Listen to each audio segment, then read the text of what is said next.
que en su momento, si no entienden algo o no está siendo muy claro, o está siendo muy rebuscado con la información, pues me pueden detener con todo gusto y puedo ver la manera de explicarlo de otra forma para que sea más comprensible. Bueno, mis primeras diapositivas va a ser un poco repetitivo de lo que tanto la doctora Isabel como el doctor Miguel les han explicado hasta este momento. Pero sin embargo voy a enmarcar desde esta parte, ¿no? De por qué empezar con la estadística e introducirla dentro del método científico, ¿no? Bien, ustedes recordarán que a través de nuestra formación nos han inculcado que siempre se debe de hacer un experimento bajo el método científico, desde una observación, plantear una hipótesis, justificar el por qué esto, realizar el experimento con cierta jerarquía, bajo cierto protocolo. Y bueno, actualmente ya te enmarcan y te dicen, oye, tienes que hacer estadística, ¿no? Pero, ¿por qué? ¿Por qué? ¿Para qué hacer esta estadística? Y créanme que es más importante desde que uno que está en la planeación del experimento o del protocolo que esté desarrollando, es necesario que yo sepa ciertas cosas, sobre todo qué tipo de estadística voy a aplicar. Y eso es importante y por eso lo estoy retomando, porque de acuerdo a cómo está el diagramita, yo empiezo a plantear una hipótesis, ¿no? Y empiezo a decir, bueno, ya me localicé, o sea, yo me dedico a la parte de los extractos y empiezo a visualizar que ya tengo un extracto que me dijo alguien, ¿no? No sé, o de forma común se utiliza para tratar el dolor de estómago.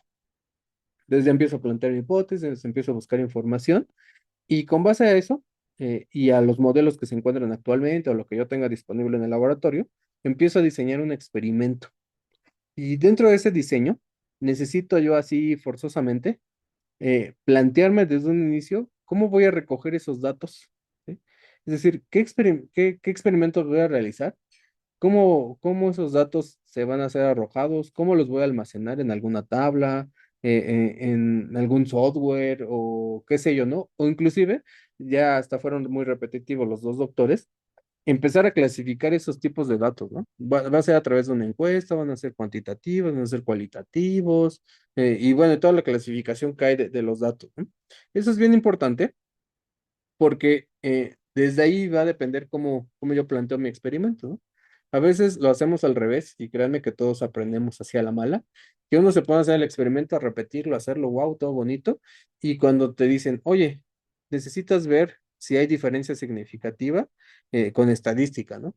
Y te empiezas a enfrentar un problema gigante. Bueno, ¿qué estadística cuadra? ¿Qué no cuadra?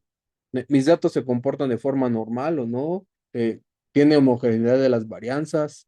Eh, entonces, esa toma de decisiones es importante y es necesario tomar decisiones desde un inicio, ¿no?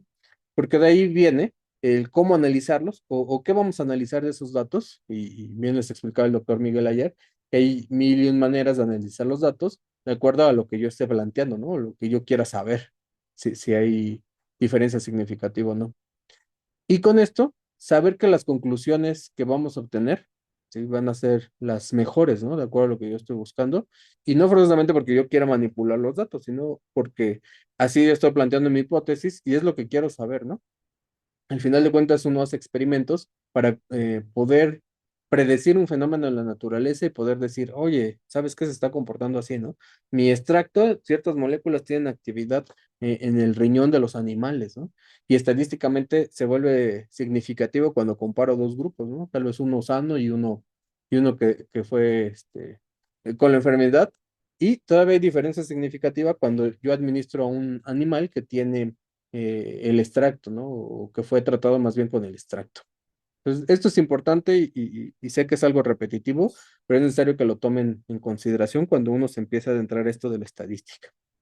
Y bueno, para todo esto es necesario saber con qué herramientas matemáticas cuento, tengo acceso, que permitan obtener conclusiones concretas de las hipótesis que yo estoy planteando, ¿no? Entonces, eso es algo bien importante. Ya con el doctor Miguel estuvieron viendo una herramienta que es el Internet, que es muy accesible, es muy visual, créanme, demasiado visual. Se me hace una herramienta fenomenal. Y bueno, vamos a estarla empleando seguramente los ejercicios que realicemos mañana.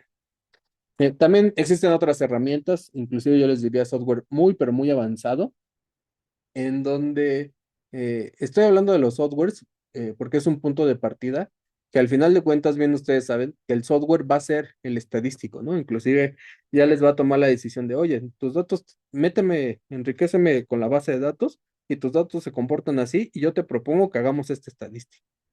Entonces, pero al final de cuentas, uno como investigador, como experimentador, necesita decirle a la máquina, ¿sabes qué? Sí, sí es correcto, pero ya me di cuenta que mis datos no pasan por normalidad, ¿sabes qué? Esa estadística no. O lo que me planteas no me contesta la pregunta de investigación que estoy planteando, ¿no? Entonces, eso es algo importante. Y bueno, les decía, ¿no? Existen diferentes softwares, unos muy avanzados, que prácticamente te van a dar toda la numeralia que tú necesitas, todos los valores estadísticos que tú necesitas. Y viene lo divertido, saber interpretar esos valores, ¿no? Que yo les diría que al menos este curso fue o trató de abordar eso desde la parte teórica y más allá de enseñarlos concretamente o manualmente a hacer cada una de las pruebas, que solo vamos a enmarcar cuatro y vamos a complementar con lo que hablaba el día de ayer el doctor Miguel y con lo que les dio la doctora Isabel, en ver exactamente cómo se ejecutan en un software, que yo les diría la mayoría tienen algo de similitudes y sobre todo, y más allá de todo eso, la parte de cómo interpretar los valores que me están dando. Bueno, hice un preámbulo gigante sobre esto porque les vuelvo a repetir, esto es de suma importancia, ¿eh?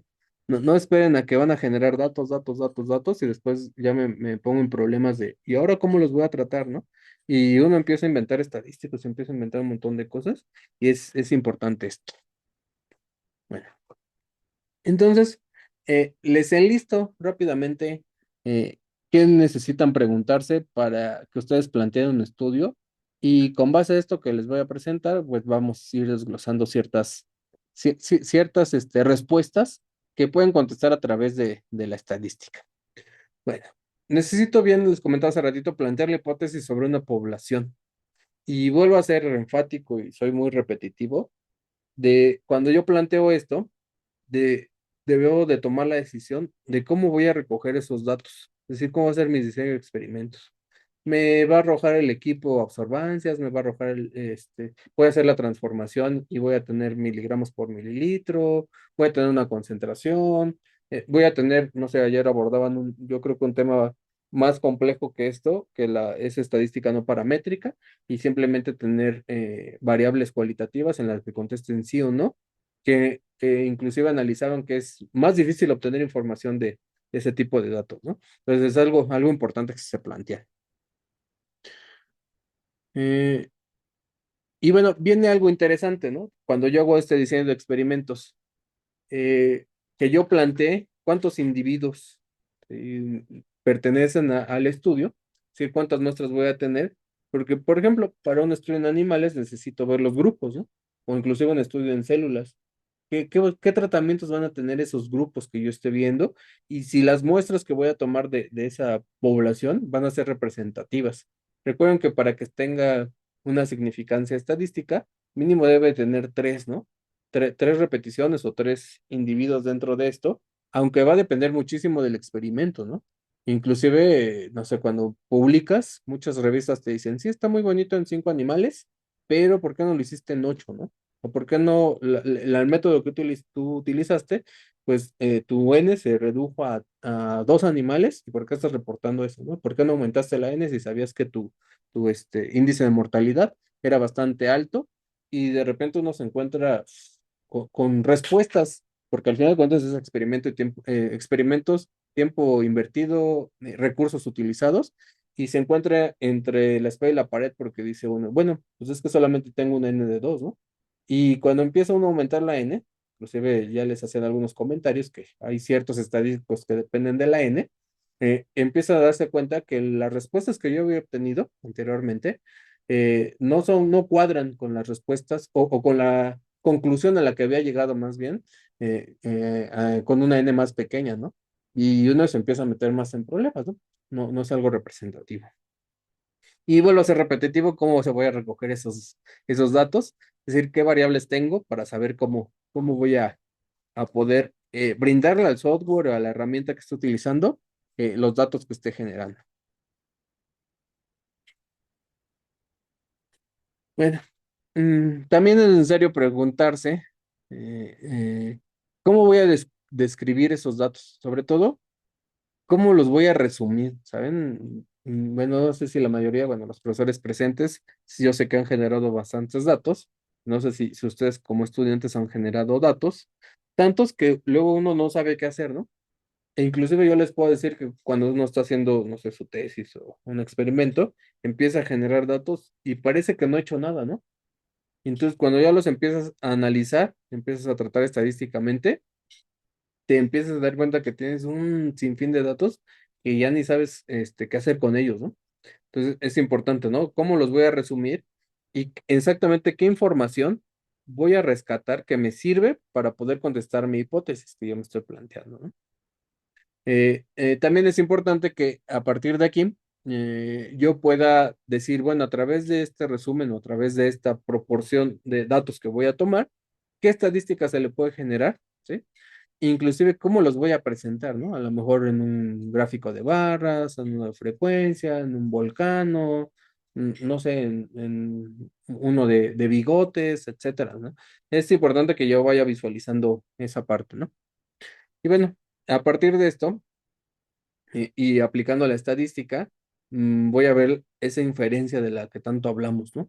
Es decir, qué tanto puedo sacar conclusiones de mi experimento sobre esa población. Pero sin embargo, necesito yo preocuparme por varias cosas, que voy a hacer otra vez repetitivo, con lo que ya les han venido enseñando, y espero que esto sirva a forma de resumen. Necesito plantearme esa confianza con la que estoy generando o estoy tratando mis datos. Es decir, plantear un nivel de confianza del 95%, que es lo más regular, aunque hay unos experimentos que son tan estrictos que te hacen plantear un nivel de confianza de 99, ¿no? Y prácticamente eso tiene que ver cómo es repetible ese experimento, qué tanto puedo yo sacar información sobre ese experimento, y sobre todo la variabilidad de la que se obtiene ese experimento, ¿no? Y bueno, con esto también, o se plantea de cierta forma, la significación, que bueno, en algunos libros se nombra así, de forma común, siempre le denominamos la P de probabilidad, aunque inclusive en algunos, alguna softwares o algunos, inclusive literatura, lo menciona como P-value, ¿no? El valor de P.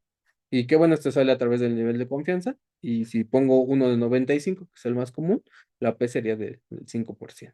¿Ok? Que ahorita vamos a abordar un poquito más qué significa eso, porque a veces lo confundimos.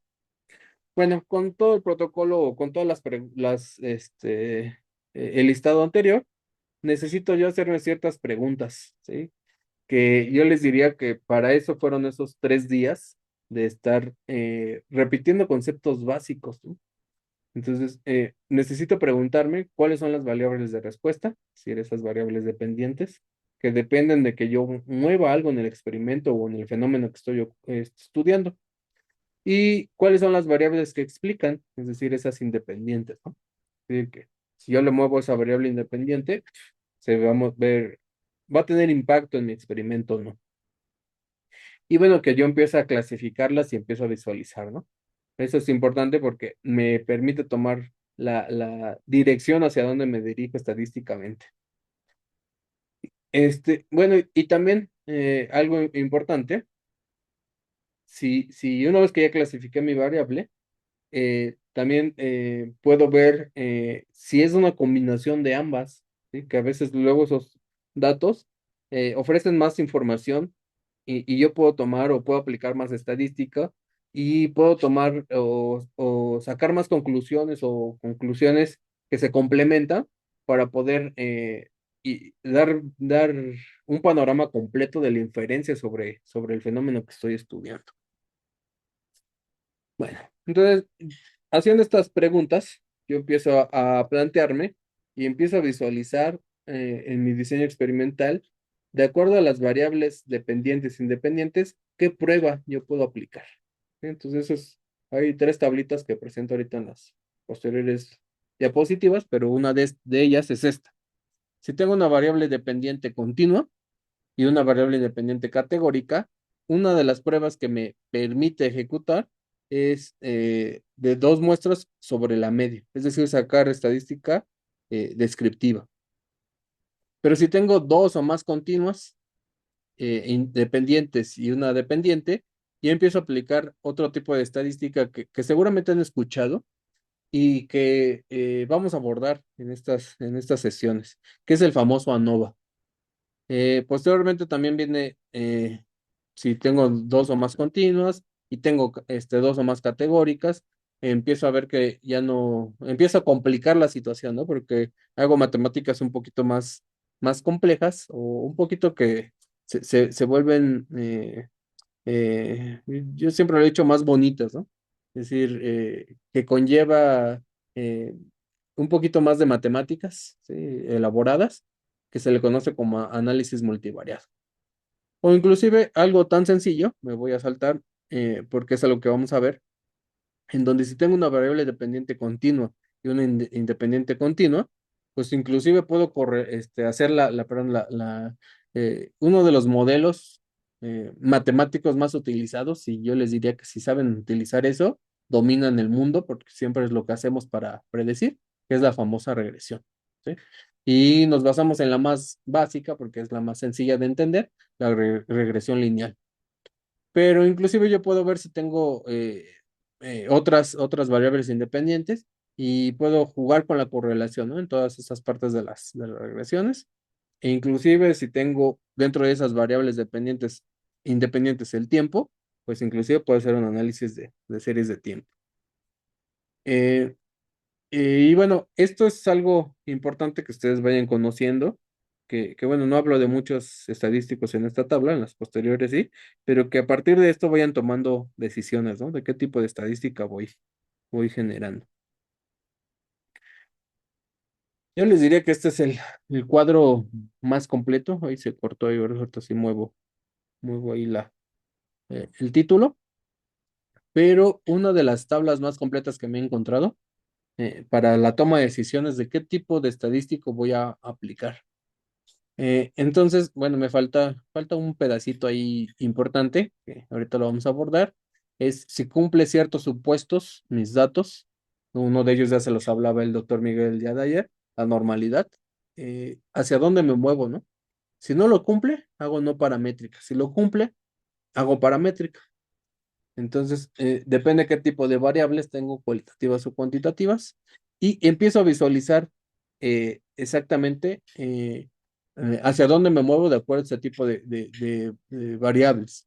Me voy a ir hacia el lado izquierdo, en las cualitativas si son dominales, si son dos grupos, son muestras independientes, hago una chi cuadrada, ¿sí? Si son dos grupos y son muestras dependientes, un estadístico que se llama de Magnimer. ¿Sí? Si tengo tres grupos, muestras independientes, chi cuadrada para K muestras. Y ayer les hablaba el doctor Miguel que si tengo muestras dependientes, hago la Q de Croca. Si son ordinales, ¿sí? Que si se dan cuenta, aquí es donde inicia lo divertido, eh, que están entrelazadas con una línea. Las los estadísticos que son prácticamente la vía alterna si mis datos se comportan de forma no paramétrica a la paramétrica, ¿no? Entonces voy a ir conjuntándolo, porque en este caso es para no confundirlos.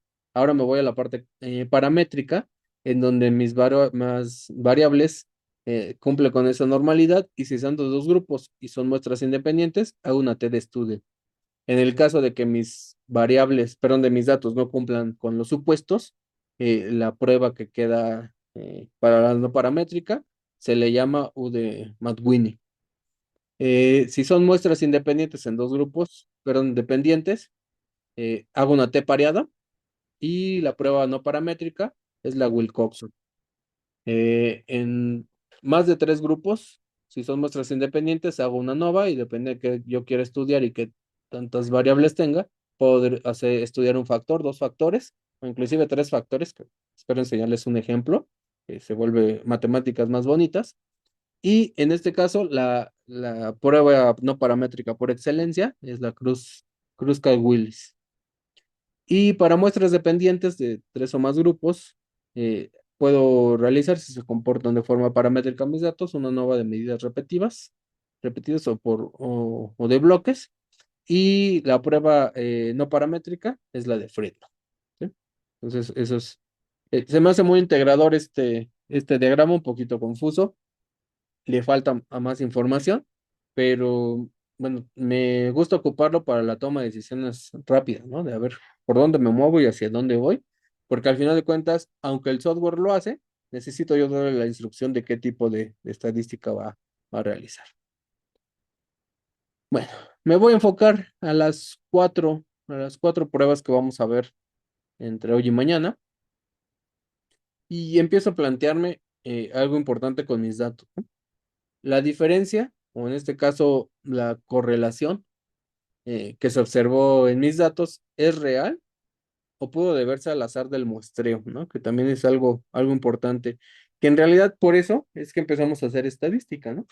De ver, yo estoy viendo que mi extracto está teniendo efecto disminuyendo la presión arterial, pero ¿es verdad o es porque yo estoy metiendo algún sesgo dentro de mi tratamiento con mis animales o estoy inclusive, no sé, dentro de mi tratamiento que estoy dando por X y razón, hay alguna sustancia que esté bajando la, la presión arterial, ¿no? Entonces, en realidad para eso sirve la estadística, ¿no?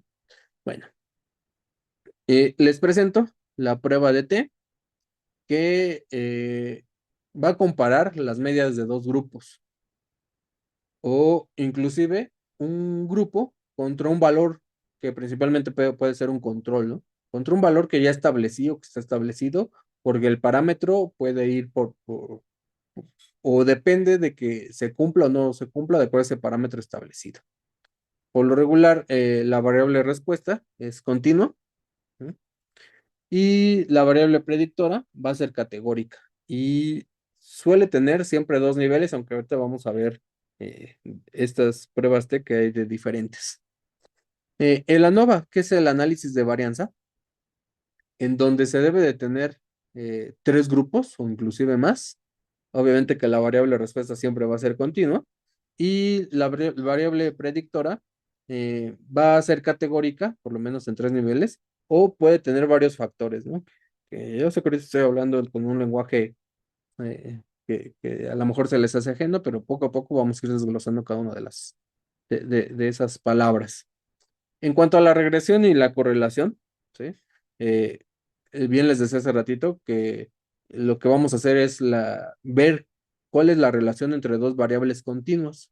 Obviamente que la variable respuesta va a ser continua y la variable predictora va a ser continua, ¿no? Sí, a la variable respuesta prácticamente va a ser la independiente y la variable predictora va a ser la dependiente, ¿no? Para que no se me confunda. Y inclusive me atreví a poner la parte de comparación múltiple, en donde esta comparación múltiple no son más que estadísticos que se ocupan para una vez que yo ya encontré diferencia significativa, sobre todo con el ANOVA, que es en donde más se utiliza, o con una prueba así de contundente, donde tenemos tres o más grupos y las variables respuestas son continuas. Son estadísticos que prácticamente me dicen, ¿sabes qué? Con el ANOVA ya dijiste que sí hay diferencia significativa, pero ¿cuál es el grupo que difiere exactamente, ¿no? Es este, ¿no? Y a través de estos estadísticos, y bueno, a estos estadísticos que ayer el doctor Miguel les decía que se llaman post-hoc, también se les conoce como de comparación múltiple. ¿Sí? Y bueno, esto es algo importante, la notita que tengo hasta abajo, porque dice, comparamos la variabilidad entre grupos, es decir, esa señal, eso que yo estoy descubriendo y estoy viendo que sí se puede, ¿no? O sea, a lo mejor estoy analizando la composición de a ver, una tesis que hace un rato revisé y que se me hizo muy interesante, que prepararon una bebida energética a través del suero que se desecha de la leche. Entonces, visualizaron, ya hay otras bebidas preparadas más o menos de la misma composición, y vieron que esta bebida que prepararon, prácticamente había diferencia significativa con el resto de las bebidas que estaban en el mercado. Entonces, hay variabilidad entre los grupos, es decir, esa señal, lo que estoy identificando, inclusive en esta tesis que les platico, prácticamente observaron que inclusive el consumidor tenía más preferencia por esa bebida. Entonces, prácticamente necesito ver, ¿no? ¿Cómo es esa variabilidad ahora dentro de los grupos? Si ese ruido, ¿qué tal si simplemente fue porque dentro de mi formulación de la bebida energética puse un edulcorante y se les hizo más dulce, por eso prefirieron, ¿no? Pues hay que visualizar todo esto y con estadística se puede. Bueno, entran, bueno, a ver si no se vuelve repetitivo, pero no me importa que lo vuelva a repetir porque es importante que manejemos estos conceptos. Entran conceptos importantes en la toma de decisiones de cuál de las cuatro, al menos que les vamos a presentar el día de hoy y mañana, voy a considerar. ¿Sí? En primera instancia, necesito yo determinar qué es la población y qué es la muestra. Esta población eh, prácticamente son todos los individuos que van a entrar dentro de mi experimento. ¿Sí? Por ejemplo, aquí les pongo un experimento de que todas las ratas Wistar hembra de 8 semanas. ¿Sí? No voy a ver a clasificarlas, no voy a hacer nada, a lo mejor las pongo en grupos o demás, pero va a ser toda mi población. Y fíjense, aquí es importante porque depende de a qué me esté refiriendo o a qué estadística le voy a hacer hacia la población de la muestra, las variables o los símbolos que utilizamos para referirnos a ciertos estadísticos, como la media, va a cambiar, ¿no? Aquí utilizamos para la población la letra mu y para la desviación estándar la letra sigma, ¿ok? En griego. Y bueno, la muestra, que al final de cuentas ustedes saben que es un subconjunto de esa población, en donde solamente es la parte que vamos, a la parte de la población a la cual le vamos a medir lo que estemos haciendo, ¿no? O le estemos realizando el experimento. Pues, de todo el universo que tenía arriba de la población, solamente mi n, que si se dan cuenta está con minúscula, eso me falló arriba, la población se representa con letra mayúscula n, la muestra con n minúscula, y aquí estoy diciendo que solo son 12 ratas.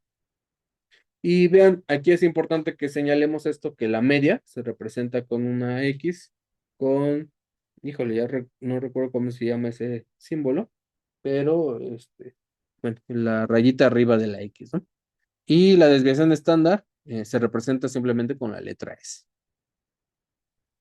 Y lo que va a suceder muchísimo en todo lo que les expliqué, y espero que no haya sido aburrido ni muy repetitivo, es que por lo regular tomamos un pedazo de la muestra, no, perdón, un pedazo de la población, es decir, una muestra, para hacer inferencia, ¿sí? Porque se vuelve imposible, ¿no? Al final de cuentas, sobre todo si tratamos con cosas biológicas, sobre todo con seres vivos, se vuelve imposible hacerle un experimento para toda la población y prefiero muestrear, ¿sí? Que bueno, también es un tema bastante grande, cómo son los tipos de muestra que yo puedo escoger. Y al final de cuentas, a través de este pequeño grupo, ¿sí? Esta muestra que yo considere, voy a hacer la inferencia total para toda la población. Y eso es algo impactante porque si no tomo decisiones correctas, yo voy a hacer inferencias que no sean posibles, ¿no? Que muchas veces ese es o el problema que yo tengo contra la población que hace divulgación, sobre todo en redes sociales, que agarran un estudio y no se ponen a ver que simplemente es un estudio en una muestra con ciertas condiciones y que lo quieren globalizar, ¿no? Sobre todo, no sé, para el uso de suplementos o cosas así, y prácticamente dicen que para toda la población se va a comportar así. Cuando bien ustedes saben que se necesitan hacer más estudios y que uno en un artículo coloca todas los inconvenientes que se tuvieron o todas las consideraciones que hay que hacerse para ese estudio y el por qué se está realizando. Entonces, esto es importante que lo consideren porque vuelvo a repetir, si yo no planteo bien mi experimento, si yo no planteo bien qué estadística voy a realizar, o bueno, cómo recojo mis datos, qué datos genero y qué estadística aplico, la inferencia que yo haga, ¿sí? De esa muestra va a impactar en la población y voy a dar una conclusión errónea, ¿sí? Tal vez mi población no se comporte así. Entonces, mucho ojo, ¿eh? Bueno, también hay otros conceptos eh, que vienen dados por la media, varianza y la desviación estándar, que ya inclusive entre población y muestra ya vimos que se utilizan diferentes letras, ¿no? Inclusive las fórmulas son diferentes. No me voy a detener a ver las fórmulas, creo que sí vienen más abajo, vienen otra diapositiva, pero me interesa que ustedes lo tengan en la mente, que si estoy, el software me da una mu, me estoy refiriendo a la media de la población, ¿no? O si me da una S en latín, pues prácticamente se está refiriendo a la desviación estándar de la muestra. Eso es lo que necesitan tener en consideración. Y bueno, el doctor Miguel también ya les habló sobre los grados de libertad, que es el número de individuos o el número de n que tengo menos uno, y prácticamente así corregimos ese sesgo. También es importante que tomen en consideración el error estándar, ¿sí? que, que al final de cuentas es diferente a la desviación estándar, ¿no? Eso es importante destacarlo, en donde la desviación estándar describe esa dispersión de los datos, pero el error estándar ve o mide la precisión de la media estimada. Entonces, bien les hacía el comentario hace ratito y el doctor Miguel se los dijo ayer, a más n, pues menor error estándar, ¿no? Que bueno, de ahí viene, híjole, poder estar jugando con la estadística y poder sacar conclusiones que, este, que podrían tener mayor inferencia a la población que si yo empiezo a jugar con cierto número de n. Bueno, también el día de ayer el doctor Miguel ya les habló sobre las hipótesis nulas y alternas, en donde inclusive hasta hicieron el ejercicio con la prueba de normalidad, de ver si se aceptaba o no se afectaba las hipótesis, perdón, si se aceptaban o no se aceptaban, y tomar la decisión que si mis datos cumplían con normalidad o no con normalidad.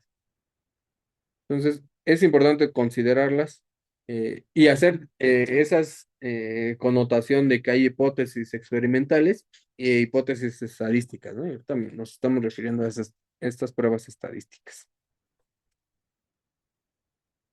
Bueno, entramos a algo interesante. El valor de p-value de alfa y los errores que se pueden tener, que también ya ayer vieron un poquito, pero espero que se quede más comprendido, sobre todo porque quisiera dejarles bien en claro el valor de p, ¿sí? En donde es la probabilidad de un resultado, tanto del extremo de una cola como de la otra, eh, cuadren con el observado suponiendo que la H nula es cierta, ¿no? Se está aceptando que no hay ninguna diferencia entre las medias, ¿ok? Y bueno, le establecemos un nivel de confianza, que es el famoso alfa, que es el umbral fijado antes del análisis, ¿no? Que bien les decía, por lo regular siempre lo ponemos al 95% de esa confianza y el alfa de 0,05. Entonces, siempre que sacamos un estadístico o aplicamos una prueba, establecemos o buscamos que este valor de probabilidad de P, o inclusive depende qué tipo de estadística esté haciendo, porque ya les enseño otros estadísticos como el T, el F, el Z y no sé, y no se les ha acabado el abecedario porque o ya no hay gente tan brillante en la estadística porque se inventan más estadísticos, pero al final de cuentas lo único que hacen es normalizar, ¿no? Y tomar un punto de partida porque si no se vuelve difícil o incoherente estar comparando los diversos estadísticos. Entonces, siempre que sacamos un estadístico, buscamos estos valores, en este caso el DP, y lo comparamos con ese alfa. Entonces, si la probabilidad, es decir, p-value, es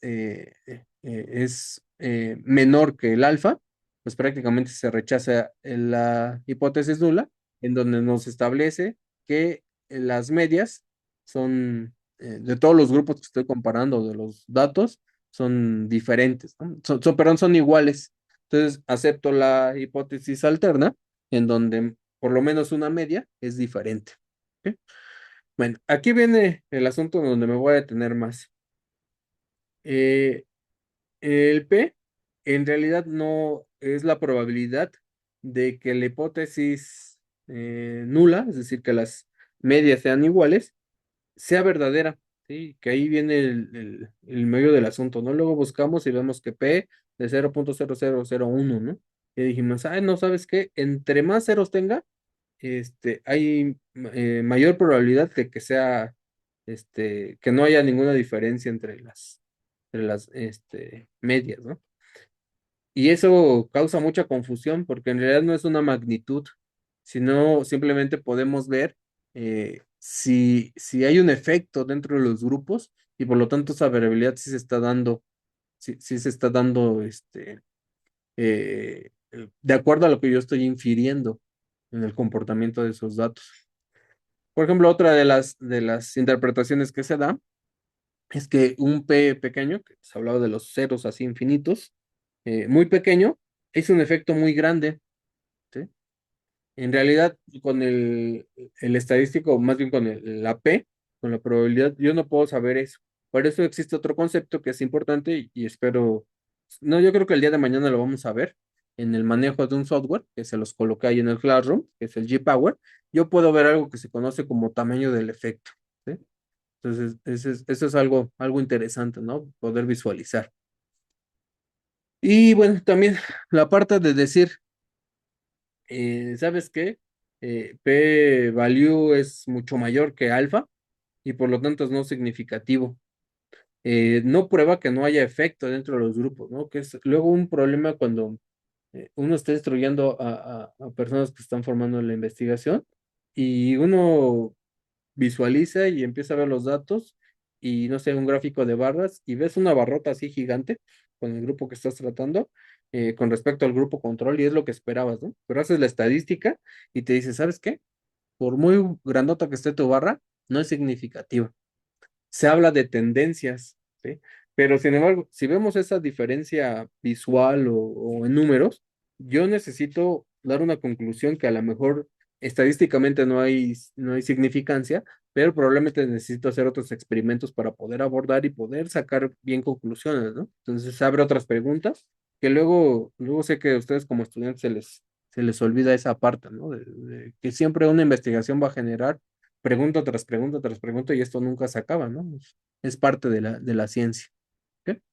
Bueno, nada más para recordarles la parte de los errores, sobre todo el tipo uno y tipo 2 en donde yo empiezo a jugar con la probabilidad, con el P obtenido, y caigo en que en el error tipo uno o en el error tipo 2, ¿sí? En donde obtengo un falso positivo o un falso negativo, que ya no voy a repetirlo porque el día de ayer el doctor Miguel ya les explicó bien a detalle todo esto. ¿Sí?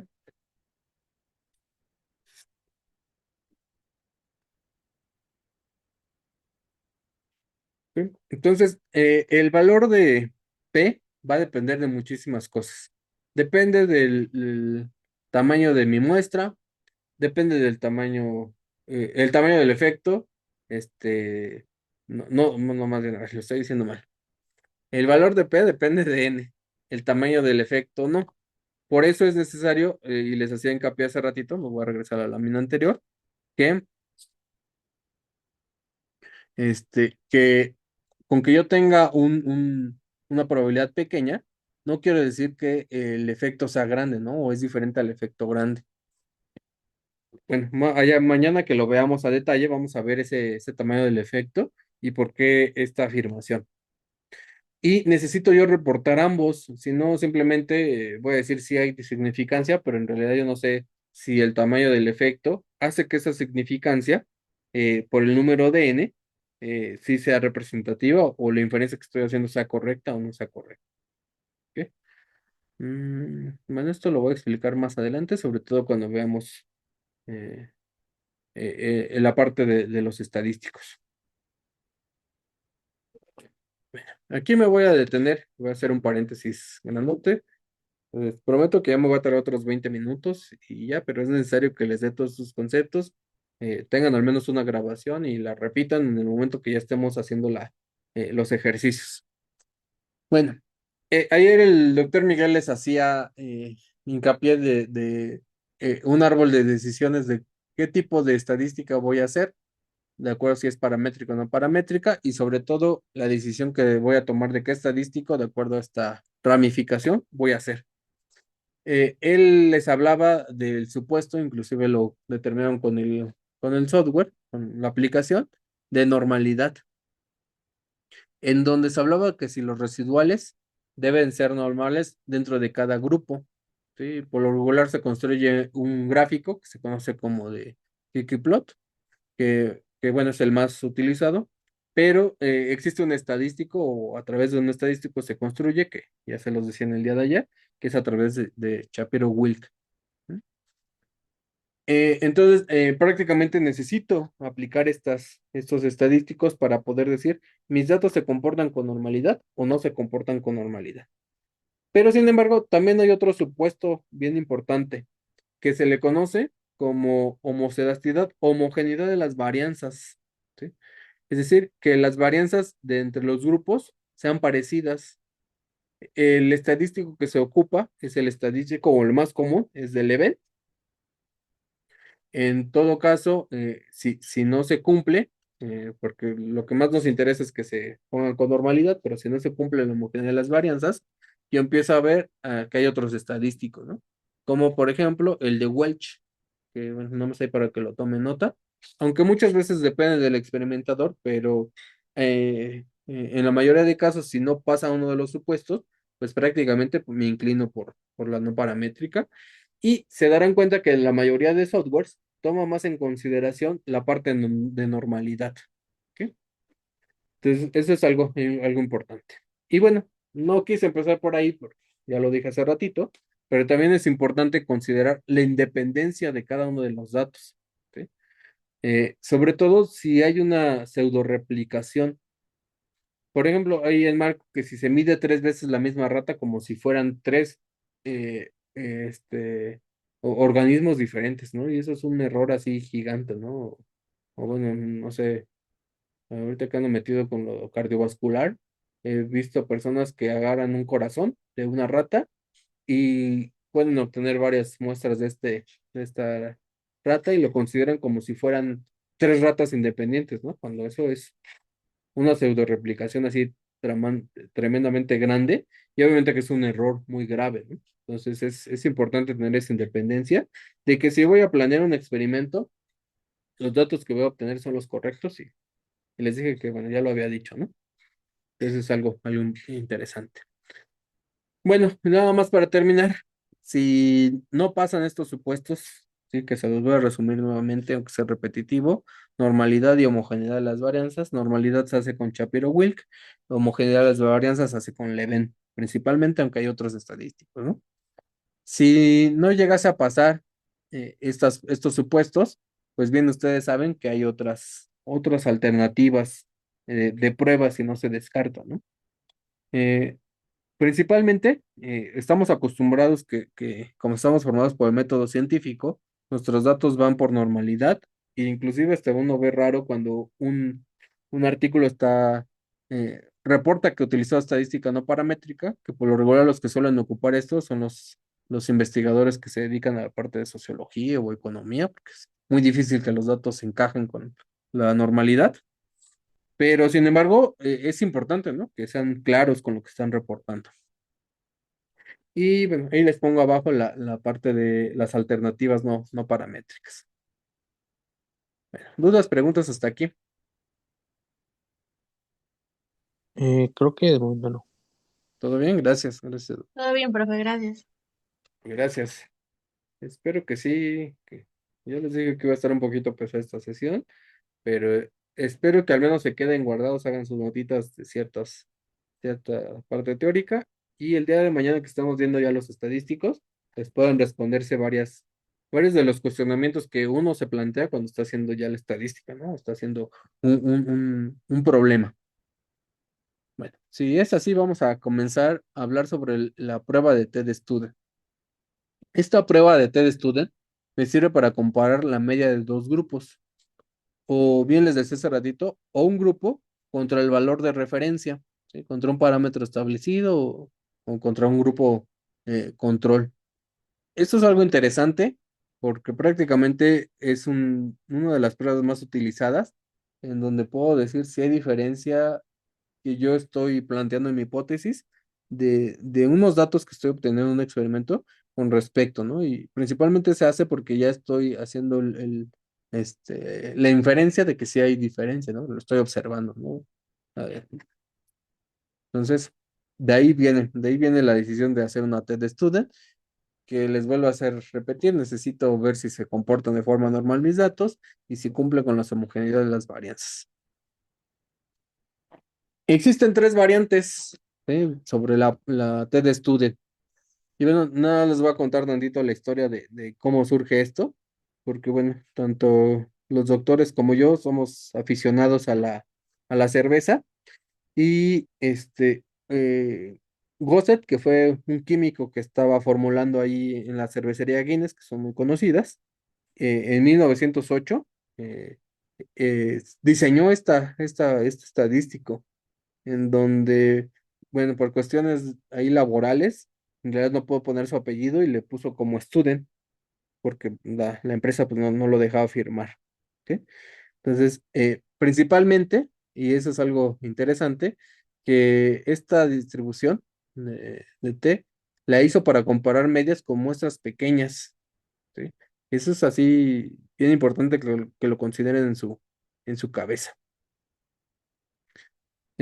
Existen tres variantes, según de acuerdo a cómo esté haciendo el diseño de experimentos. Una T de una muestra, en donde lo que se tienen que preguntar ustedes es si la media de ese grupo difiere de un valor de referencia, ¿no? Estén comparando con un grupo control. Como por ejemplo, ustedes establecieron en su experimento para, no sé, regreso con mi ejemplo de la bebida, que debe de estar en un pH de 7,4. Y ustedes necesitan ver si de verdad hay una diferencia con respecto a esa media, un valor de referencia del grupo que están diseñando, ¿no? Que están experimentando. Entonces, hago una T de una muestra. También, por otro lado, existe la T independiente, de muestras independientes, que en donde yo empiezo a visualizar si hay diferencia de las medias entre dos grupos distintos. ¿Ok? Por ejemplo, bueno, aquí se utiliza el grupo control contra el grupo tratado en si hay valores de glucosa en sangre, ¿no? O existe otra que se le conoce como T pareada, en donde, bueno, voy a regresar en la parte anterior, si se dan cuenta, las dos anteriores era de grupos distintos, ¿sí? La T pareada es cuando obtengo yo valores del mismo sujeto, es decir, en un grupo determinado, yo empiezo a visualizar y empiezo a ver, no sé, por lo regular aquí se plantea más a lo largo del tiempo y empiezo a tomar muestra o obtener datos de ese mismo sujeto a lo largo del tiempo, ¿sí? Por ejemplo, lo que viene marcado ahí es que si la presión arterial de un paciente difiere antes de que inicie mi experimento a después de que se realice el experimento, ¿no? Entonces es el mismo paciente y yo puedo ampliar una T de estudio en pareada. Entonces, si ahí la regla de oro, si cada dato de un grupo tiene un compañero en el grupo 2, es decir, el mismo individuo, y no sé, yo siempre me lo grabo así, que es a lo largo del tiempo, eh, es decir, que hay un par, o inclusive puedo yo darle seguimiento a través de cierto tiempo, utilizo la T de estudio en pareada. Si no, por lo tanto es independiente y puedo ocupar las otras dos, depende de lo que esté comparando, ¿no? Que en realidad, por lo regular se ocupa la T independiente o T de student, que así se le conoce normalmente, ¿no? Eso es algo importante espero que este cuadrito les resuma la toma de decisiones de qué momento ocupo la T de student.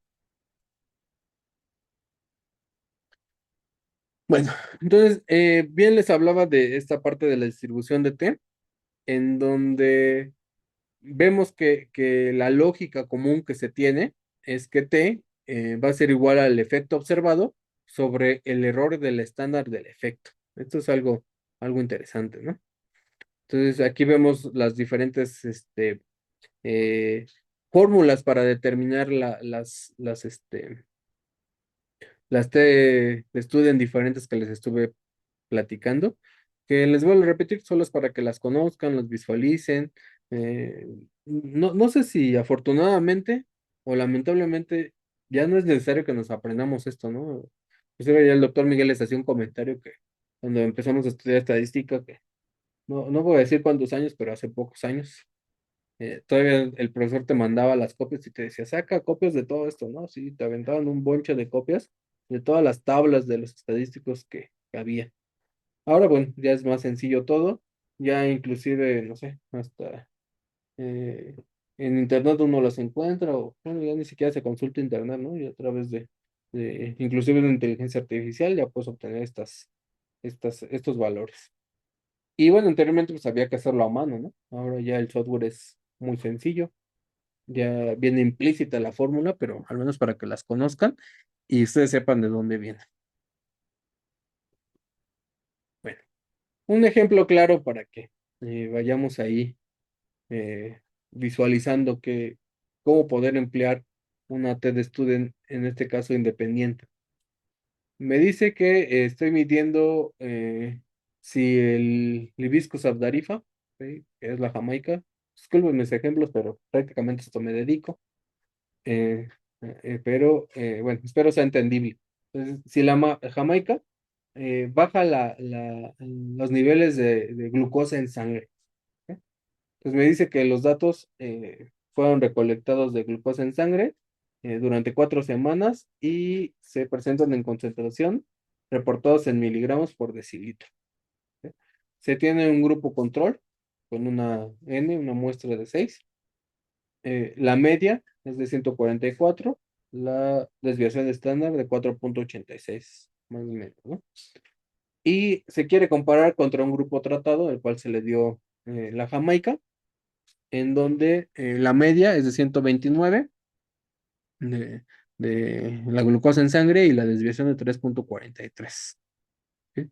Entonces, a simple vista, si yo represento estos numeritos en el gráfico, podemos visualizar una diferencia significativa interesante, ¿no? Que si yo no le hago ningún tratamiento estadístico y simplemente lo hago visual, digo, obviamente que el tratado disminuye la glucosa en sangre, ¿no? Es decir, al darle al paciente o al animal el hibiscus, hay una disminución de la glucosa.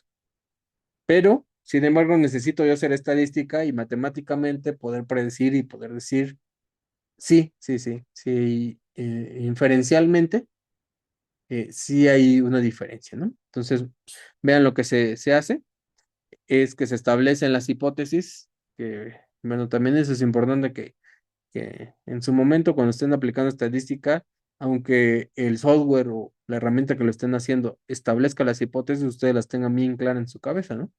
Entonces, recuerden, se plantean dos hipótesis, la hipótesis nula, en donde las medias de los grupos son iguales, y la hipótesis alternas, en donde las medias de los grupos difieren, ¿no? O hay una diferencia. Se decide utilizar una distribución bilateral con un alfa de 0,05, que es lo más común. Se verificaron los supuestos, ¿sí? Tanto, bueno, la QQ, recuerden que representa la normalidad, y lo que se puede hacer con Shapiro-Wilk, y la de Leven, homogeneidad de las varianzas, ¿sí? Me da una varianza combinada de 4,21, ¿sí? Y al final de cuentas, la T que está aquí con la formulita, que es el paso número 4, aplicando la fórmula, me da de 5,83. ¿Sí?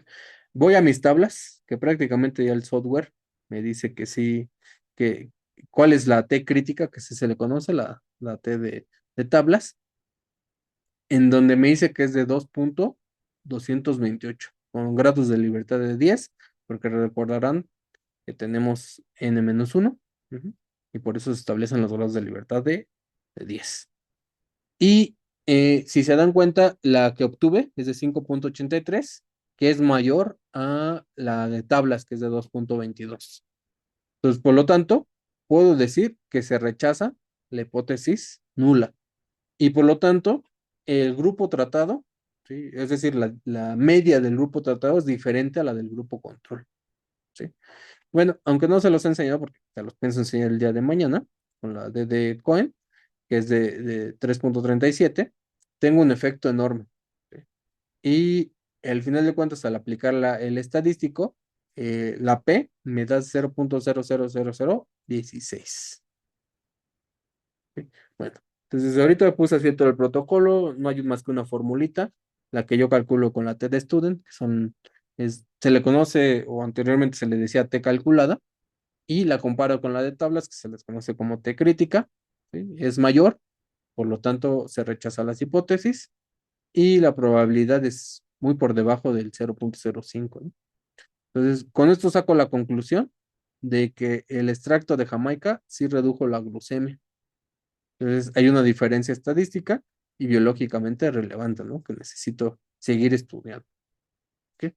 Bueno, para los que sean pobres como yo, aquí les dejo inclusive el código de, de, de R Studio, que a ver si el día de mañana me da tiempo al menos de enseñarles el panorama general de R Studio y que inclusive les paso los scripts de estas pruebas, ¿no? Que son muy sencillas y bueno, ustedes puedan ejecutarlas de forma sencilla sin estar pagando, aunque se me hace más cómoda la herramienta que enseñó el doctor Miguel de Statistics. ¿Ok? Bueno. ¿Dudas, preguntas con esta? No, profe. Entonces, si se dan cuenta, es muy sencilla. Les puse, los desglosé todos los pasos, pero sin embargo es literalmente muy sencilla. Decirle al software, estos son mis datos, así te los cargo. Verifica los supuestos y pasan. Entonces, por lo tanto, calcula la T independiente, ¿no? La T de student, así se le llama. ¿Mm? Verifica de acuerdo a los grados de libertad y compárala con la T de crítica y si es mayor, rechaza la hipótesis nula. Si es menor, acéptala, ¿no? Pues rechazándola, prácticamente si hay diferencia significativa. Así de fácil, así de sencillo. Bueno, mañana lo vamos a hacer en detalle, ¿no? Bueno, veamos la T de Student pareada, que también se me hace muy interesante eh, visualizarla. Y les decía siempre cuando esté de por medio el tiempo, yo puedo ocupar una T de Student pareada. Entonces, en este caso tenemos un ejemplo en donde se mide la presión arterial a un paciente, bueno, a 5 pacientes, un antes y después de cierto tratamiento, ¿no? No sé, vamos a ponerle porque estoy eh, prácticamente súper enamorado de los extractos y digo, se le dio un extracto, entonces se midió después de que se le dio el extracto, ¿sí? Entonces, ¿qué es lo que hacemos? Simplemente hacer el mismo tratamiento. Empiezo a ver que mi N es de 5, mi desviación estándar de 4,18, y empiezo a sacar estos datos que les vuelvo a repetir, ya en automático el software se los da, ¿no? Entonces, mi T hago el cálculo, ¿sí? Que si se dan cuenta, difiere la fórmula con la raíz cuadrada de la N y me dice que el resultado de mi T de student es de 6,42. Le digo, ¿sabes qué? Búscame la T crítica, ¿sí? Que con 4 grados de libertad, porque es n-1, y me dice que es de 2,776. Entonces, al igual que la de arriba, pues perdón, al igual que el ejemplo anterior, la T de student calculada es mayor que la T de student crítica, ¿sí? Y por lo tanto se rechaza la H0.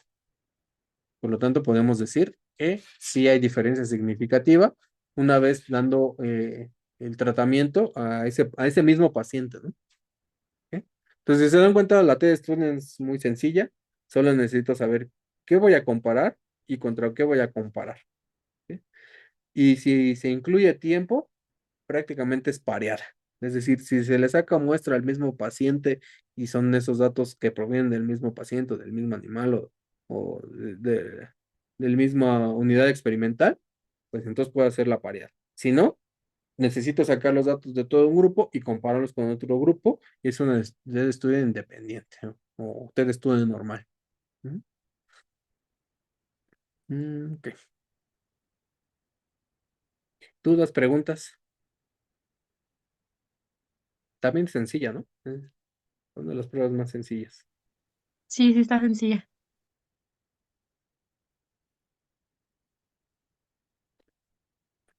Vamos a continuar. Ahora viene el famoso análisis de varianza, en donde ya empiezo a visualizar, ¿no?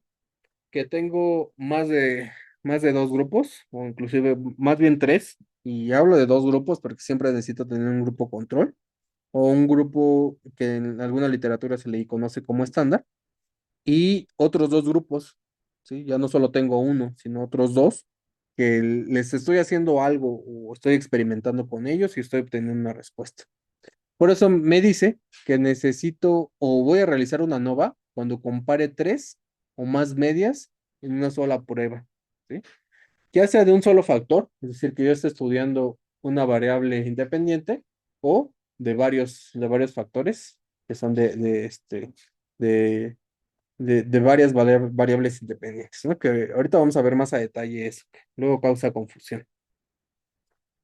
Entonces, acuérdense, cuando solamente tengo un grupo y lo voy a comparar contra el control, contra un valor establecido, o dentro de ese mismo grupo voy a comparar ese datos obtenidos del mismo sujeto, hago una T de student. En el caso de que los grupos aumenten, ¿sí? Sobre todo más de tres, tenga más de tres grupos, necesito hacer una nova. Creo que sí lo tengo por aquí. Ahí viene. Dice la tentación o mala idea, porque ustedes me refutarán y me dirán, bueno, si tengo cuatro grupos, pues puedo hacer seis pruebas de T, ¿no? Pues es válido, ¿no? Pues estoy comparando o estoy cumpliendo con lo que el profesor Miguel dijo. Pues tengo un grupo el que haga un tratamiento, y tengo un control, o inclusive entre los mismos grupos, ¿no? Puedo hacer esto. Pero bueno, ya es importante que recuerden que este señor Gosset, este químico de la cervecería, lo hizo para muestras pequeñas, ¿sí? Para que sus cervezas cuadraran y tuvieran cumplieran con cierto criterio de calidad y ver que sus formulaciones sí funcionaran. Pero cuando ya entran más grupos, yo empiezo a ver que ya hacer una TED Student es buena idea, pero no es la mejor opción porque lo que me va a dar va a ser una conclusión errónea, ¿sí? Lo que estoy haciendo es que si a cada una se usa cierta probabilidad, cierta nivel de confianza, perdón, de 0.05, la probabilidad de que yo me encuentre falsos ahí, falsos positivos, es decir, errores uno, pues va a aumentar, ¿sí? Inclusive bueno, ahí se hace el calculito al 26%. Entonces eso es importante, ¿no? Entonces, si en una de ellas puede ser falsa, haciendo la comparación de las cuatro, pues prácticamente le estoy metiendo error y ya no es lo más factible o la respuesta que yo obtenga a la conclusión no va a ser la verdadera, ¿sí? Entonces, ¿qué es lo que se creó?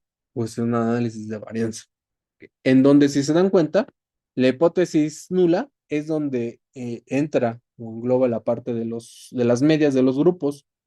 Recordarán que la hipótesis nula de la T de Student es simplemente la media uno y es igual a la media 2. Pero aquí visualicen, ya puede ser las medias de los grupos que ustedes se les antojen, ¿no? Entonces, ya todas las medias pueden ser iguales en la hipótesis nula, o fíjense, al menos una de las medias difiere de todas las demás medias. ¿Sí? Que si lo hago con la T de Student, en donde en realidad estoy comparando una contra otra, y puedo que me encuentre que no hay diferencia significativa con ciertos grupos, pero sí con ciertos grupos, ¿no? Y eso me mete a error. Por eso es que mejor se decide hacer una no. Y fíjense que ese dato, por eso lo escribí ahí, siempre me ha causado un montón de confusión y así los libros lo mencionan. Al final de cuentas, con lo que se juega aquí es con las medias. ¿Sí? Entonces, ¿por qué no se llama, en vez de análisis de varianzas?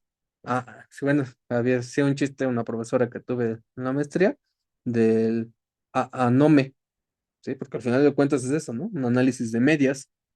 Pero, sin embargo, lo que no nos dicen es que en las formulitas vienen metidas las varianzas. Entonces, esas medias en realidad analizan las varianzas, ¿no? Por eso se les llama el análisis de varianza. ¿Ok? Eso es algo importante, dato interesante. Bueno, ¿cómo analizamos estas varianzas? Pues les decía el doctor Miguel ayer que hay que normalizar. Entonces, ¿qué es lo que hacemos? Descomponemos esa varianza a través de la media y reformulamos con algo, o más bien nosotros no, más bien la persona que el matemático que hizo esto, le denominó el estadístico F, ¿no? Digo, nosotros no, porque en realidad ocupamos esa F, esa normalización, para simplemente utilizar los numeritos y poder decir si hay diferencia significativa o no. Pero ya está hecho todo, simplemente hay que hacer encajar nuestros datos. Bueno, ¿cómo se hace esto rápidamente? Eh, eh, prácticamente jugamos con o descomponemos esa varianza total entre la suma de la señal y el ruido. ¿Sí? Entonces, en donde prácticamente estas medias se ven afectadas entre, ¿sí? Es decir, la señal, que es lo que les explicaba yo al inicio en las primeras láminas, en donde tiene que ver el efecto del tratamiento. ¿Sí? Pero sin embargo, también necesito ver dentro del tratamiento, es decir, la variabilidad de los individuos dentro de su propio grupo, ¿no? Entonces, para que me entiendan y me cuadre, prácticamente necesito ver si hay diferencia significativa entre grupos, ¿sí? Es decir, no sé, eh, la parte de tener un grupo que se le llama control, un grupo que se le dio hibiscus tarifa, otro que se le dio maíz y otro que se le dio papaya, ¿no?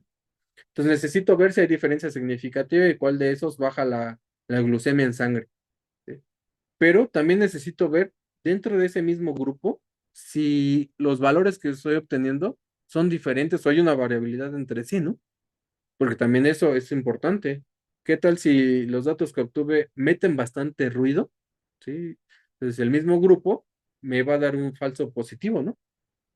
Entonces necesito ver si de verdad esas varianzas son muy parecidas. ¿Ok? Y pues prácticamente se crea a partir de esto, muchas matemáticas, se lo resumo, el estadístico F. ¿Ok?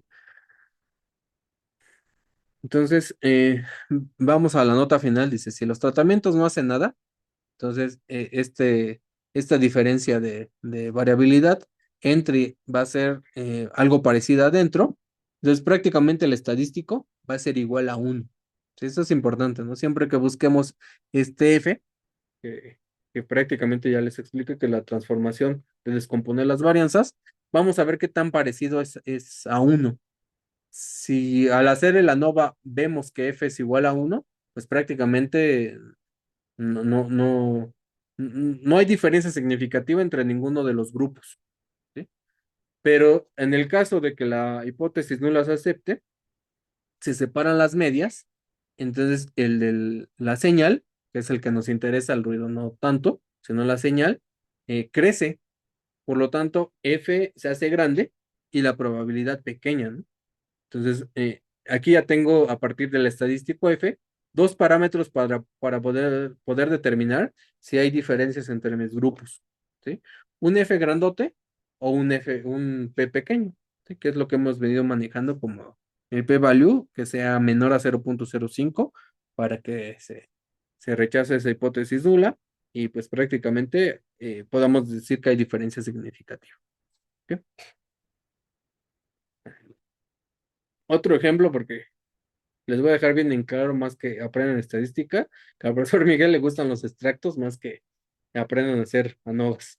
Bueno, este ejemplo dice que vamos a probar tres extractos, ¿sí? Que los cuales nos dicen que funcionan como antioxidantes. Eh, la, prueba que se hizo fue porcentaje de inhibición por una prueba por ley antioxidante que se hace en todos los laboratorios. Se tienen 4 réplicas por extracto, ¿sí? Y ahí no me señalan las medias, ¿no? De cada uno de los extractos, 44, 58 y 71.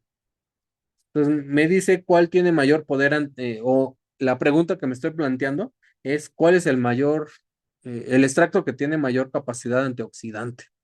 Entonces, otra vez, ¿no? Bueno, no les puedo tapar aquí, pero si lo veo en números y en gráfico de barras como lo estoy presentando del lado izquierdo, pues en automático digo que el extracto C, pues sí, sí tiene más capacidad antioxidante, ¿no? Inclusive de 71, inclusive comparado con el extracto A, pues es una dimensión gigante, ¿no? Casi 30 unidades, o un poquito menos de 30 unidades. Pero sin embargo, yo necesito hacer estadística para decir si sí hay diferencia significativa o no. Entonces, bien, la tablita, una vez que se ejecute la nova, me va a dar esta información que lo traté de resumir de esta forma. ¿Cuál es la fuente? Si es entre, ¿sí? Es decir, comparando entre los grupos o dentro, es decir, dentro del mismo grupo. Y el total me hace el cálculo del SC, me establece los grados de libertad, ¿sí? Y me da el CM, que es el entre los grupos. Y prácticamente me da el F, porque aquí lo que me interesa es, recuerden, si hay diferencia significativa, el dentro, pues si me diera un valor, ¿sí? Eso es algo que aclarar. Si me diera un valor dentro, prácticamente estoy diciendo que hay bastante ruido dentro de mis datos, que la nova está saliendo mal, ¿no? O la recogida, la recolección de mis datos, pues prácticamente hubo algo mal ahí, que hay tanto ruido que no puedo confiar en esos datos, ¿no? Entonces es algo interesante. Entonces, prácticamente la información que me voy a fijar es en el estadístico F, ¿sí? Que si no mal recordarán, eh, que tiene que ver con sea mayor a 1 y me da de 114. Entonces, sí hay una diferencia significativa entre los grupos, bastante grande. Bueno, aquí algo que me salte que mañana lo vamos a ver un poquito más a detalle, ¿sí? Es eh, el estadístico o el numeral que se obtiene al aplicar la fórmula y me dice que es de 0.96. Ujú. En donde que prácticamente tiene que ver con eh, cómo el estadístico F se, se, se calcula y cómo esto conlleva que la varianza pues tenga cierto porcentaje, ¿no?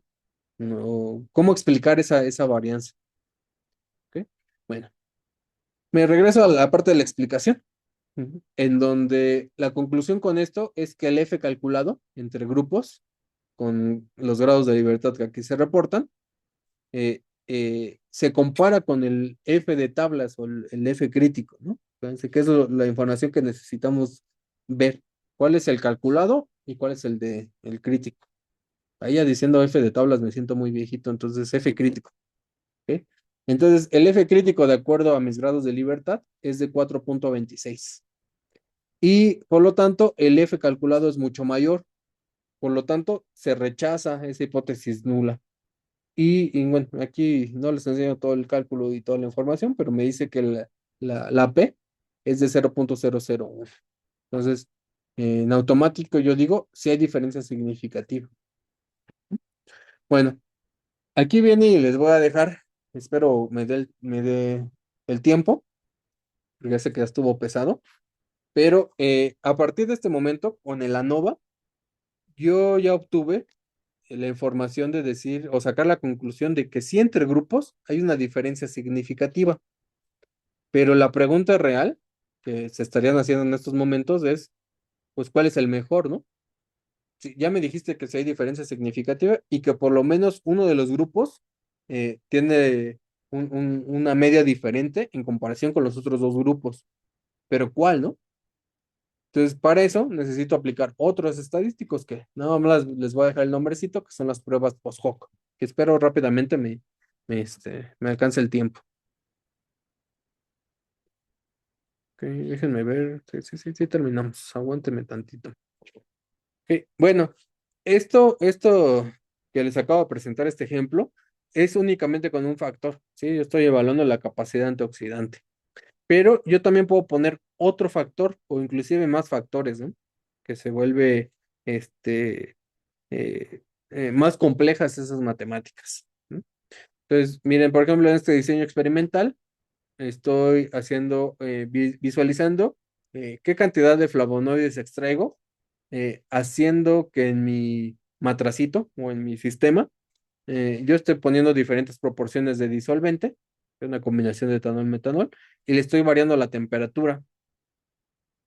Entonces, este ANOVA visualiza al final de cuentas tres efectos, dos variables dependientes, una independiente. Ujú. No, más bien al revés, una variable dependiente y las otras dos independientes.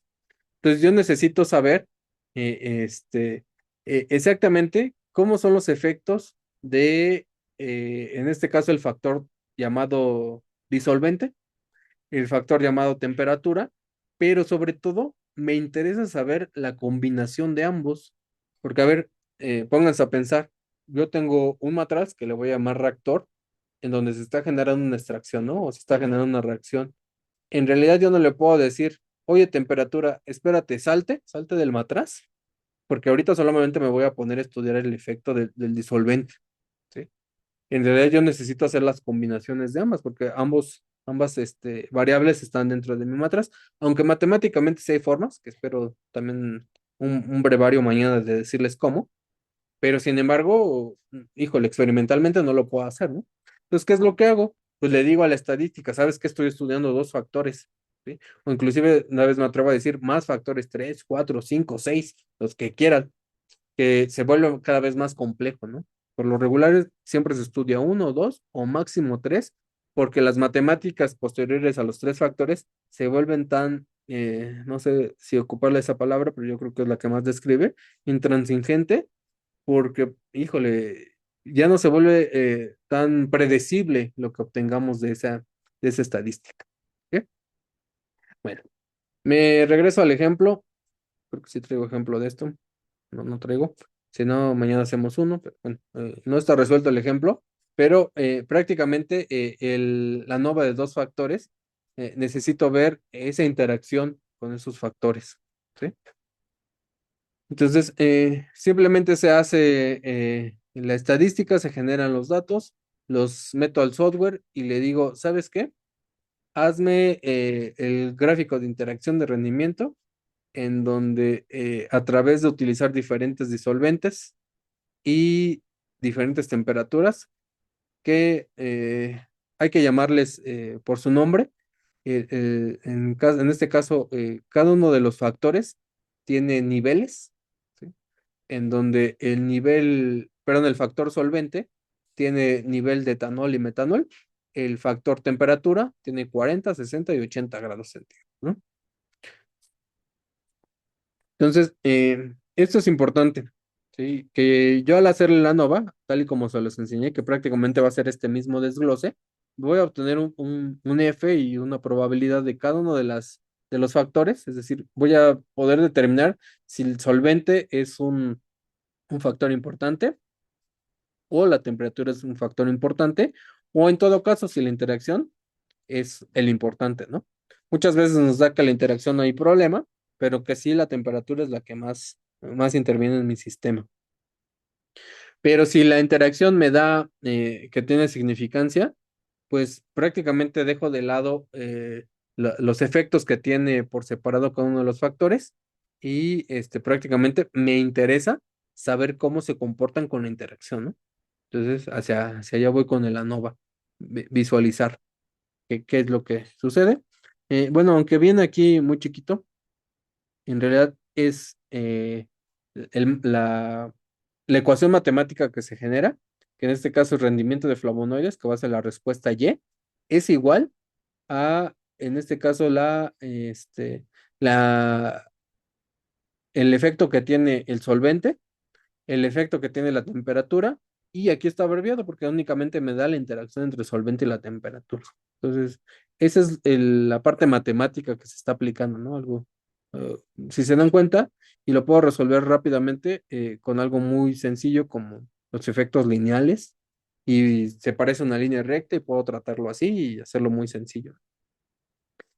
Y otra vez les vuelvo a repetir, bueno, aunque no vengo con datos en el ejemplo, que mañana es lo que vamos a hacer, en esta lámina ya pude determinar que la interacción tiene un efecto en este caso, el rendimiento de flavonoides. Pero al final de cuentas, la pregunta que ustedes estarían planteando desde un inicio en su diseño de experimentos es, pues sí, ya sé que la interacción tiene mucho que ver, ¿no? Sé que la temperatura influye, sé que el disolvente influye, pero ahora, pues, cómo tomo la decisión de qué solvente ocupar y qué temperatura colocar, ¿no? Entonces, en el gráfico pareciera que entre mayor temperatura de 80 grados y la combinación con etanol, pues, obtengo la mayor cantidad de flavonoides. Pero sin embargo, necesito hacer otras pruebas estadísticas para decir cuál es la mejor combinación de esto. ¿Ok? Bueno, espero haya quedado claro, si no mañana con el ejemplo, porque siento que estos temas se entienden más con problemas visuales que uno los vaya resolviendo y se vaya enfrentando a las problemáticas. Bueno, por último, ya espero darle en 5 o 10 minutos, ¿no? Porque es algo que yo creo que todos nos hemos enfrentado a este modelo matemático y que lo hemos ocupado a lo largo al menos de la licenciatura y bueno, no se diga si han estudiado posgrados. Y tiene que ver con el otro estadístico, que es la regresión lineal y la correlación. Entonces, recordarán la tablita resumen, en donde si tengo dos variables que son cuantitativas, prácticamente puedo ver si una depende de la otra y viceversa, ¿no? Si la otra depende de la que yo establezca como principal. Modelar esa relación y ver si se puede predecir una a través de la otra, ¿no? Entonces, de eso va la regresión y la correlación. Y nos basamos prácticamente en un coeficiente, ¿sí?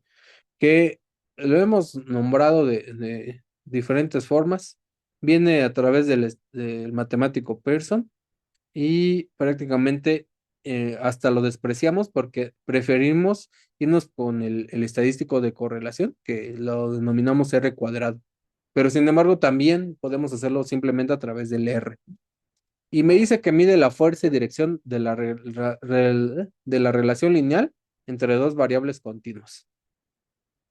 Entonces, simplemente está el parámetro de que si es negativa eh, y es menor bueno, y el valor es igual a uno, es decir, -1, pues es una negativa perfecta, ¿no? Si se acerca a cero, sí, prácticamente no hay una relación. Bueno, ¿qué significa negativa perfecta? Que si uno se mueve, el otro prácticamente va a dar un valor todo contrario, ¿no?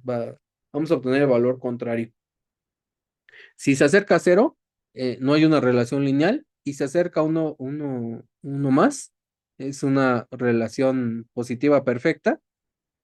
Y es decir, que prácticamente tiene que darse una respuesta positiva o una respuesta, no sé cómo decirlo, eh, una respuesta contundente o dándole, acercándose a la parte positiva del otro, ¿no? No sé cómo expresarlo concretamente, para darme a entender con palabras sencillas, pero que la correlación, si una crece, así vamos a interpretarlo, una crece, la otra también va a crecer. Y si una decrece, también la otra va a crecer. Entonces eso es algo que con simples matemáticas puedo predecir, ¿no? Inclusive yo les diría que la mayoría de cosas que utilizamos en la vida diaria que están basadas en probabilidad, siempre, así, aunque hagan matemáticas muy complejas, siempre se basan en una regresión y empiezan a visualizar qué tanto pueden correlacionarse varias variables y los modelos matemáticos así más intensos siempre terminan en correlacionando dos variables.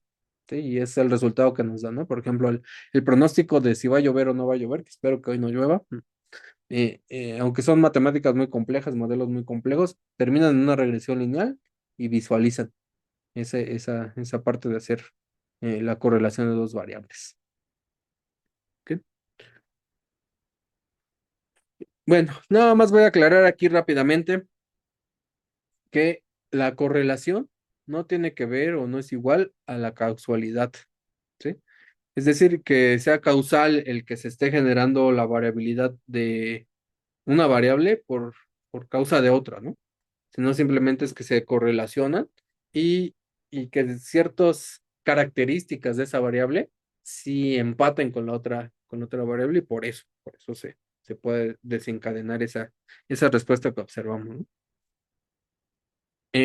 También, bueno, tiene que ver la parte de que si la relación puede darse más cercana a cero, no siempre, o no sé cómo explicarlo, que en clases siempre nos dicen que el R tiene que ser igual a uno para que se puedan correlacionar. Pero, sin embargo, necesitamos tomar la decisión porque igual y con una R de punto 7 punto 6 yo pueda decir que sí tiene una correlación lineal y que pueda yo basarme en esto para hacer la predicción, porque puede ser una relación muy fuerte, ¿no? Y bueno, inclusive hay unos gráficos que yo puedo representar y que en donde yo puedo visualizar qué tan fuerte es esta correlación y ver si tienen una relación lineal. Uno de esos tantos gráficos se les conoce como cuarteto de Anscombe. Y bueno, esto es importante porque en variables biológicas, sobre todo, muchas veces esa R no cumple, ¿no? No es uno. No sé, les voy a poner un ejemplo con la cuantificación de proteínas que no me dejan engañar. Si utiliza el método de Bradford, por más que uno intente hacer una curva perfecta de R.9999, la verdad es que es imposible y terminas aceptando una de punto 8 o lo más cercano a punto 9. Entonces, al final de cuentas se vuelve lineal, pero por todo lo que conlleva la reacción y conlleva prácticamente generar esa respuesta, pues tú dices, "Si hay una relación lineal y esa es la que voy a ocupar, ¿no? Ok. Mm,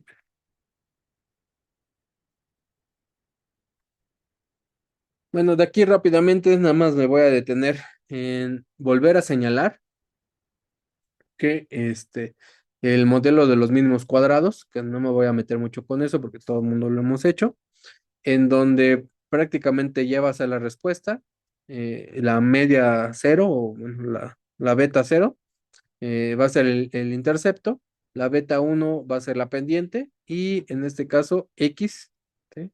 que, que va a ser el, la, el valor de la variable que yo estoy estudiando, ¿no? O bueno, de la variable independiente.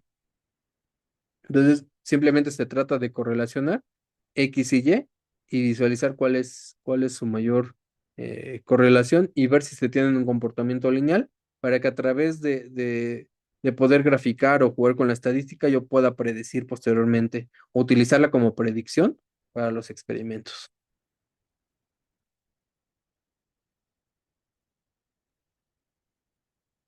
Bueno, dudas, preguntas hasta aquí.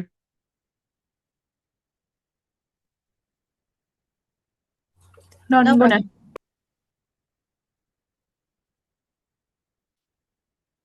¿Seguros? Dudas, preguntas. Yo sé que estuvo intensa, que mucha información, pero prefiero arrojárselas ahorita y mañana simplemente dedicarme a la parte de los problemas. ¿Dudas, preguntas?